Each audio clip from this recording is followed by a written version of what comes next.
The Connecticut is New England's largest river, stretching over 400 miles from its headwaters in northern New Hampshire to Long Island Sound. Along the way, it supports numerous species of game fish, from cold water trout and northern pike to some enormous largemouth bass. But when all that fresh water begins to mingle with salt near the river mouth, things get really interesting. For it's here in the lower river that large striped bass gather each June, looking to feast on menhaden and herring. It's a fishery that's accessible to small boat anglers, including those in kayaks, as I learned firsthand on a trip with Matt Stone and Scott Schneider of Black Hull Outfitters in Old Lyme. Matt and Scott were kind enough to set me up in a new Old Town Autopilot 120 powered by a Minn Kota electric motor. The motor moves the kayak along at a good clip, even against a stiff current, and is controlled by a remote. Plus, its spot lock feature uses a built-in GPS receiver to hold the kayak in a chosen location, as if it were anchored. Initially, it felt like cheating, but I soon got over that. With the morning sky beginning to lighten, we headed out onto the main branch of the river, and it wasn't long before we encountered striped bass attacking menhaden on the surface. These fish were hungry, and Matt immediately hooked up.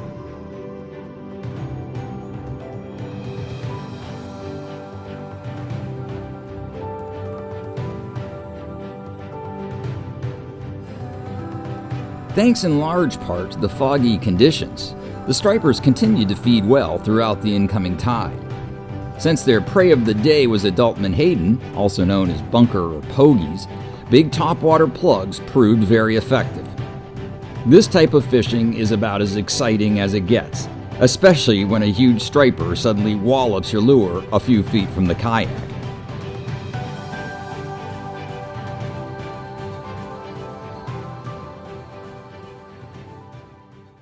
Hold on. Oh, there he goes. Perfect. Ha ha. All right, so Matt, tell me about this fishery on the Connecticut. Like, when does it typically start? Kind of late spring. The fish will start moving in from offshore. Typically, we get a couple different pushes of fish. Sometimes we'll get the Hudson fish, and then we'll get fish that come around from the Chesapeake, around Montauk, and things like that. It's really kind of impossible to truly tell where they came from, but Right. We do typically get multiple pushes of fish up into the river over the course of a few weeks. And when does it last until? Kind of till the water warms up. It depends on the temperature of the water. As we saw today, they're up there chasing bunker.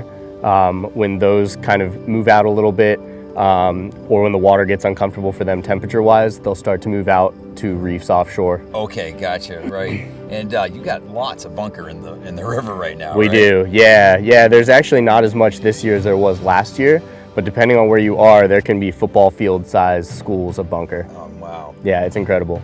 We get, in the spring, this is a pretty consistent bite. We'll wait, it's one of the first big exciting bites of the year. Kind of kicks off the summer season.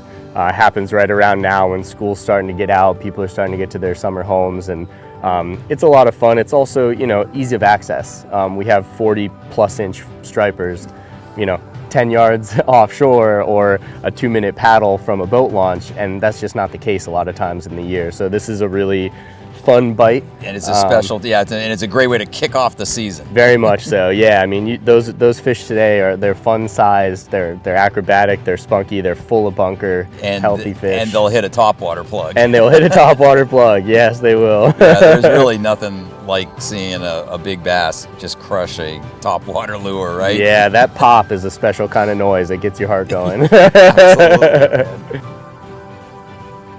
Yeah, I got into fishing from my dad. I have 2 little brothers, and he would take my brothers and I fishing. He had a dream to have a bass boat, which he did, and I grew up in Vermont, so we would spend a lot of summers on the bass boat, and soon after that, I jumped in the kayak when I was about 15 and started fishing small ponds, and since then, the sport has grown, and it's been fun to grow with it. One of the challenges of saltwater versus fresh is definitely tides. It can really be like a light switch. Turn them on, turn them off, relocate them. It's a little bit of a guessing game. We also get a lot of different species here in the saltwater, which is a lot of fun. In freshwater, if you're going for largemouth bass, most of the time you're going to catch largemouth bass, maybe a smallmouth, but here there are days where you can catch a half dozen species of sport fish in one trip right off our shores. The Old Lyme area is really paddle friendly. We have a lot of saltwater estuaries, we have a lot of rivers with feeder creeks. It's a really good place if you've never spent time in a canoe, in a kayak, on a stand-up paddleboard.